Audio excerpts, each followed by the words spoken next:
ये विधानसभा सीट है पश्चिम चंपारण की सीट और ये सीट है वाल्मीकि नगर की सीट। फिलहाल तो यहाँ जदयू का कब्जा है, लेकिन इस सीट का मिजाज क्या रहा है और किस पार्टी के पक्ष में या किस कैंडिडेट के पक्ष में यहाँ की जनता वोट करती आई है, उसे हम समझेंगे। इस बार यहाँ पर क्या बदलने वाला है या क्या बदलाव दिख सकता है, उसकी भी पड़ताल करेंगे। रंजन जी, वाल्मीकि नगर विधानसभा की सीट को अगर हम स्कैन करते हैं तो क्या ये सीट कहती है?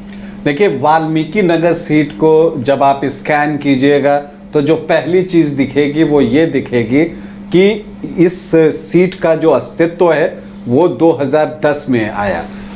2008 में जो परिसीमन हुआ उसके अनुसार एक नई विधानसभा सीट का गठन किया गया वाल्मीकि नगर, जिस पर कि पहला चुनाव 2010 में हुआ। उससे पहले जो वाल्मीकि नगर की सीट थी और या जो वाल्मीकि नगर था वो धनहा विधानसभा क्षेत्र के नाम से जाना जाता था। और धनहा विधानसभा क्षेत्र को अगर आप देखें और उसके इतिहास में जाएं तो 1990 तक इस पर कांग्रेस का आपको दबदबा दिखेगा। कुछ एक मौकों को छोड़ दीजिएगा तो कांग्रेस ही यहां से जीतते रही है, लेकिन चीजें जो है वो आगे जाकर बदलते चली गई। 90 में श्याम नारायण यादव यहां से जीते थे और फिर उसके बाद से चीजें बदलनी शुरू हुई। 2000 में यहाँ पर राजेश सिंह बीएसपी के टिकट पर जो है वो चुनाव जीतते हैं और फिर जो है वो आरजेडी में शामिल हो जाते हैं और 2005 का चुनाव वो आरजेडी के टिकट पर जीतते हैं। फिर 2010 में पाला बदलकर वो जेडीयू में चले जाते हैं और फिर वो जेडीयू के टिकट पर जो है चुनाव जीतते हैं। और 2015 में जो है चूंकि गठबंधन में ये सीट कांग्रेस को चली गई थी तो जेडीयू का उम्मीदवार यहाँ पर खड़ा नहीं हो सकता है, चूंकि 2015 में जो महागठबंधन बना था जेडीयू, आरजेडी और कांग्रेस का, उसमें चूंकि ये सीट कांग्रेस को थी तो यहाँ पर जो कांग्रेस से प्रत्याशी खड़े हुए इरशाद हुसैन, जो कि 2010 में भी खड़े हुए थे, तो उनको जो है यहाँ से टिकट मिला और नतीजा ये हुआ कि उनको तो नुकसान हुआ ही हुआ, बीजेपी के हाथ से भी ये सीट निकली, वो चली गई आरएलएसपी के पास और वो सीट जो है आरएलएसपी से सुरेंद्र प्रसाद जो है यहाँ पर चुनाव लड़ते हैं। तो होता क्या है कि धीरेन्द्र प्रताप सिंह बीजेपी के बागी बनकर यहां से निर्दलीय चुनाव लड़ जाते हैं और धीरेन्द्र प्रताप सिंह ये चुनाव जीत जाते हैं। और फिर 2020 आता है। अब चूंकि धीरेन्द्र प्रताप सिंह निर्दलीय जीते थे वो जेडीयू में शामिल हो जाते हैं, तो 2020 में ये सीट जो है सिटिंग गेटिंग के नाम पर जेडीयू के पास चली जाती है। तो वैसी परिस्थिति में राजेश सिंह जो हैं वो कांग्रेस का दामन थाम लेते हैं और धीरेन्द्र प्रताप सिंह के सामने खड़ा हो जाते हैं। तब धीरेन्द्र प्रताप सिंह को 74,906 वोट आए और राजेश सिंह को 27.28% जो है वोट मिला। तो 21,585 वोट से धीरेन्द्र प्रताप सिंह ये चुनाव जीत जाते हैं। तो ये इस सीट में अगर आप देखें तो ये चीजें आपको दिखती हैं। हालांकि बहुत ही खूबसूरत जगह है वाल्मीकि नगर। अगर आप बात कीजिए तो टाइगर रिजर्व की बात होती है। यहाँ पर आध्यात्म के साथ भी इसका एक रिश्ता है, चूंकि नाम ही वाल्मीकि नगर है तो रामायण के रचयिता के तौर पर जो है इस जगह की चर्चा होती है।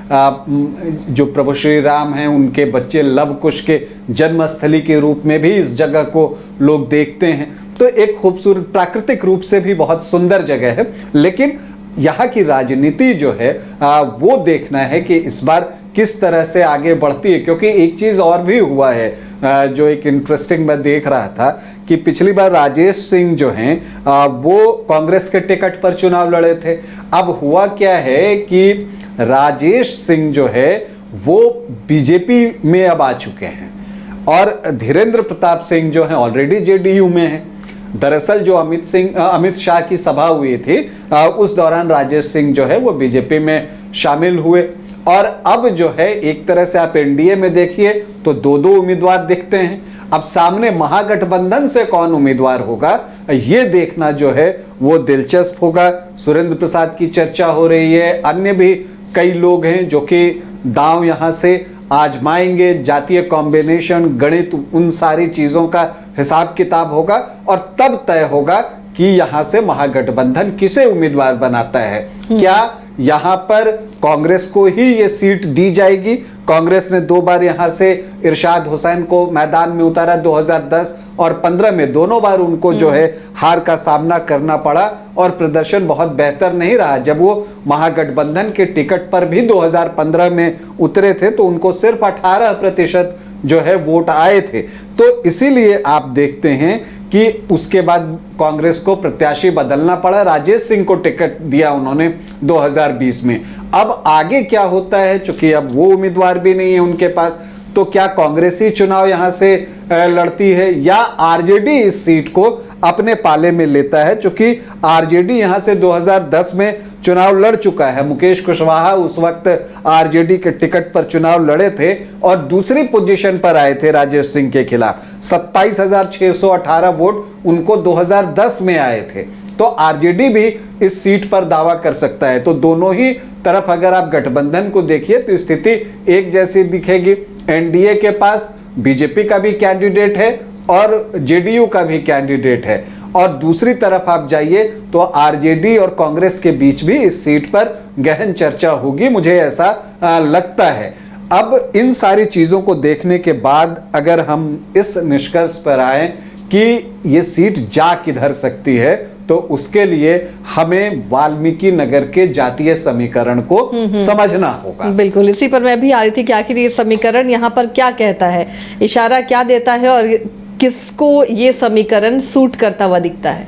देखिए, अभी जो जातीय समीकरण है वो समीकरण नेचुरली एनडीए को सूट करता है। यही वजह है कि पिछले 3 चुनावों से वो ऑलमोस्ट लगातार जीत रहा। भले ही धीरेन्द्र प्रताप सिंह 2015 में निर्दलीय जीते, लेकिन वो बीजेपी के बागी थे। तो उस लिहाज से आप देखिए तो यहाँ पर जो जातीय समीकरण है वो एनडीए को सूट करता दिखता है, और नीतीश कुमार भी इस क्षेत्र पर जो है प्रॉपर फोकस रखते हैं। तो धीरेन्द्र प्रताप सिंह भी जो हैं वो एक उम्मीदवार यहाँ पर हो सकते हैं, उनकी भी स्थिति ठीक है। लेकिन जब आप जातीय समीकरण देखते हैं तो देखते हैं कि यहाँ मल्लाह निषाद की जो है अच्छी भागीदारी है, क्योंकि अगर आप देखिए यहाँ पर तो ये गंडक नदी के किनारे बसा हुआ है, तो मल्लाह और बिंद जो हैं वो यहाँ पर आपको अच्छी संख्या में दिखेंगे। लेकिन जो सबसे इंपॉर्टेंट चीज है वो ये है कि थारू और उरांव भी यहाँ पर सबसे अधिक है। ये जानकर आश्चर्य होगा कि यहाँ जो एसटी आबादी है वो लगभग 19% के आसपास है, शायद बिहार में सबसे ज्यादा है 18.93%। लेकिन यहाँ से जेएमएम चुनाव नहीं लड़ता है, और जेएमएम क्यों नहीं लड़ता है उस बात को भी हम लोग क्लियर कर लें। चूंकि यहाँ पर जो थारू जनजाति है उसका प्रभाव जो है वो ज्यादा है, और कहा तो ये जाता है कि जो थारू जनजाति है वो जिस पक्ष में चली जाए, जिस पक्ष को वो सपोर्ट कर दे, जीत उसी की हो जाती है। तो यहाँ जो ट्राइबल वोटर्स हैं वही निर्णायक हैं, वही तय करेंगे कि कौन जीतेगा कौन हारेगा। इसके अलावा अगर आप देखें यहाँ पर तो कोयरी कुशवाहा भी बहुत अच्छी संख्या में है, वैश्य भी 7-8% के आसपास हैं यहाँ पर। तो ये जो है कोयरी कुशवाहा वैश्य ये जो है वोट करते रहे हैं। और थारू जनजाति की बात कीजिए तो थारू जनजाति जो है पहले ओबीसी थी, लेकिन जब अटल बिहारी वाजपेयी की केंद्र में सरकार बनी थी तब उनको एसटी का दर्जा दिया गया।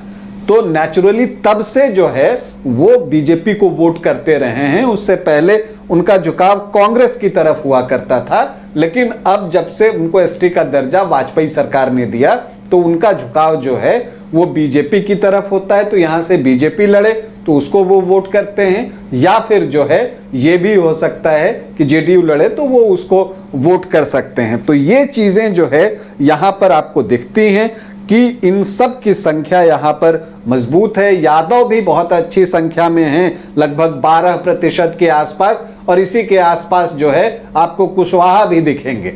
तो ये एक आपको यहाँ पर बराबरी का मामला दिखता है। मुस्लिम वोटर्स जो हैं वो भी यहाँ पर अच्छी संख्या में हैं, 9.7% है। और यही वजह है कि इरशाद हुसैन को 2 बार यहाँ से कांग्रेस ने टिकट दिया था 2010 और 15 में। तो ये यहाँ का जातीय समीकरण है। लेकिन जो ये जातीय समीकरण है उसमें जो निर्णायक होने जा रहे हैं वो थारू जनजाति ही होने जा रही है कि वो किसको वोट करती है। अब चूंकि ये सीट एनडीए के जातीय समीकरण को सपोर्ट करता है तो ऐसे में महागठबंधन को किसी नई रणनीति के तहत जो है वो आना पड़ेगा अगर वो बेहतर मुकाबला करना चाहती है तब। क्योंकि अगर आप ये देखें कि अगर यहाँ पर थारू जनजाति ही जो है वो डोमिनेटिंग है 19%, तो क्या महागठबंधन ये कर सकता है कि वो थारू जनजाति से ही एक उम्मीदवार उतार दे? आरजेडी ये चीजें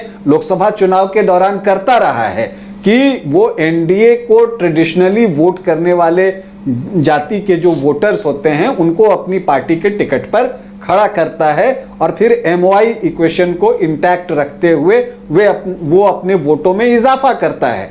तो क्या वो स्ट्रैटेजी, उस तरह की स्ट्रैटेजी यहां पर भी महागठबंधन करेगा? ये एक बड़ा सवाल है। हालांकि यहां पर जो एससी वोटर्स हैं उनकी संख्या भी बहुत अच्छी है, 14.7%।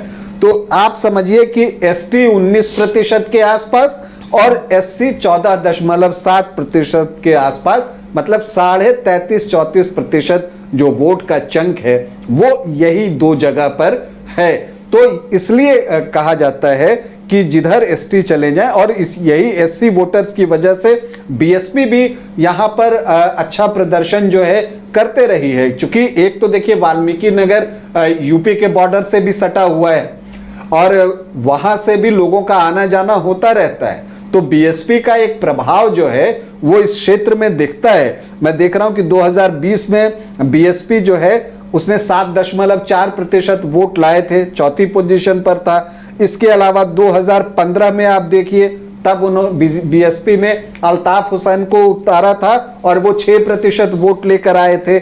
2010 में खुद धीरेन्द्र प्रताप सिंह जो कि अभी हैं वो बीएसपी के टिकट पर लड़े थे और वो 14.5% वोट लेकर आए थे।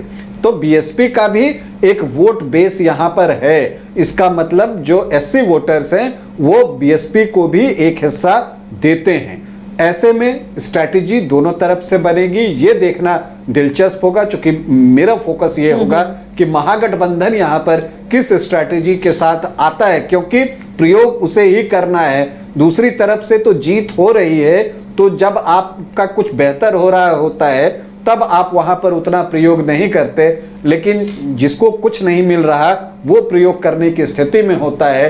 तो ये देखना होगा कि वाल्मीकि नगर में महागठबंधन की तरफ से कोई नया एक्सपेरिमेंट किया जाता है और या फिर वही जो एक उनका चला आ रहा है, जिस तरह से वो अपने उम्मीदवार देते हैं अपनी जाति को देखकर, या फिर जो उनका एक सामाजिक समीकरण है एमओआई, या फिर कुशवाहा को उन्होंने उतारा, क्या उसी तरह का एक ट्रेंड है या कुछ हटकर महागठबंधन सोचता है? ये देखना दिलचस्प होगा। चलिए, तो ये वाल्मीकि नगर की सीट और जोकीहाट और वाल्मीकि नगर दोनों ही जगह बहुत दिलचस्प मुकाबला होने वाला है और बहुत महत्वपूर्ण ये दोनों विधानसभा सीटें बनती हैं। समीकरण आने वाले दिनों में और क्या खेल दिखाएंगे, किस तरह यहाँ पर अब पार्टियों का समीकरण बनता बिगड़ता है, उस पर भी हमारी नजर रहेगी। तो फिलहाल आज के लिए सिटी स्कैनर में इतना ही, लेकिन खबरों के लिए आप देखते रहिए न्यूज़ बाइस्कोप।